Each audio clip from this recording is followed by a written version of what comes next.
На налей воды еще надо поставить. Узбекистанская арбитра усопшему президенту в Ташкенте проститься со своим лидером вышли сотни тысяч горожан. Так это, да. Траурный кортеж медленно движется по улицам столицы. Снимаешь это? Замер в скорбном ожидании. Тогда вот с той стороны, чтобы здесь видно было. Илья, фотографировать, чтобы красиво было. Ой, Магистраль, который ведет из аэропорта. даже если выложить куда-нибудь. И упокоится Ислам Каримов. В живом многокилометровом коридоре те, для кого это был не просто президент, лидер нации. Для них Каримов стал дедом, отцом, братом.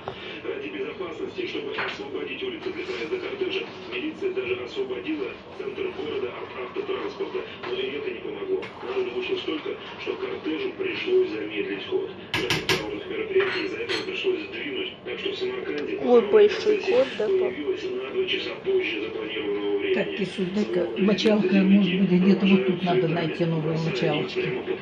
Взяла все испортила. А что Ладно.